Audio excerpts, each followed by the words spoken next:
Hola a todos, bienvenidos. Hello to everyone, and welcome to this relaunch of Karin Brauner's books, The Beckoning Rooms and 20 Self-Care Habits. Hi, I am Dr. Luis Recinos from Guatemala.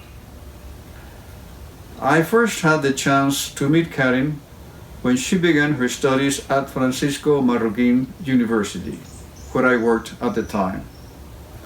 I came to know her quite well, since I was the director of the psychology department, as well as a professor in a number of courses.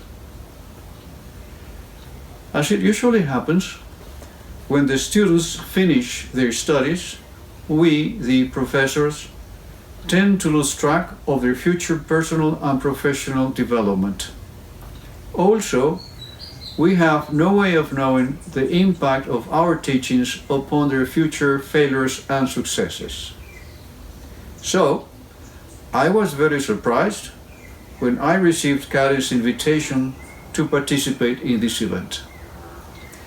But as she has let me know since then, it seems that my teachings of 20 years ago had a great impact on her career.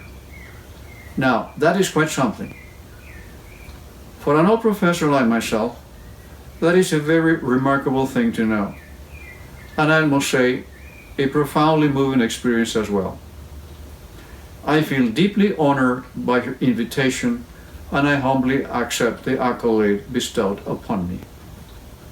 Now as to the books.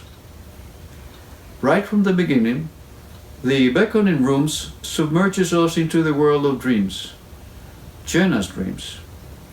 And as we advance in our reading, we also become familiar with those of Jeremiah and Jacob. There are multiple rooms and doors, mysterious closed doors that we do not dare open, which lead to other rooms with more doors, which lead to more mysterious rooms. In a very Jungian sense, I believe these are the doors that lead ever deeper into the unconscious. This book invites us to participate in the search for the true self of the three main characters. In this endeavor, they will have to ask themselves very poignant questions regarding their own inner truth. Questions which I am sure the reader has also asked himself at some point in life. These are the beckoning rooms, which, as Karin suggests, we either beckon them or they will beckon us. In my view, what makes Karin's work so appealing is that it stems from a double approach. On the one hand, Karin is a well-trained and successful clinical psychologist, and on the other hand, she is also a writer of fiction and a poet. As a result, the Beckoning Rooms present us with a remarkable combination of the best of Karin's thoughts as a psychologist, her abilities as a writer of fiction, and her sensibilities as a poet.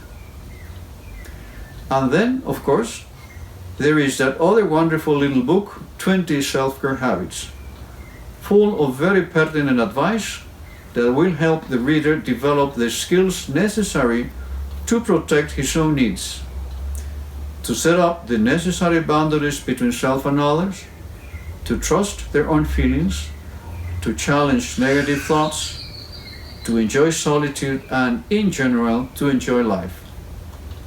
Although it's quite practical, it also carries within it a profoundly humanistic flavor, with plenty of space to reflect, regroup, find yourself, and live a happy life in ways you might not have considered even possible before.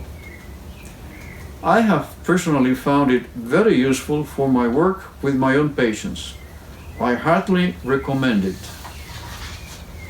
So, now, all that is left is for you to go out, get your books, read them, enjoy them, and be happy.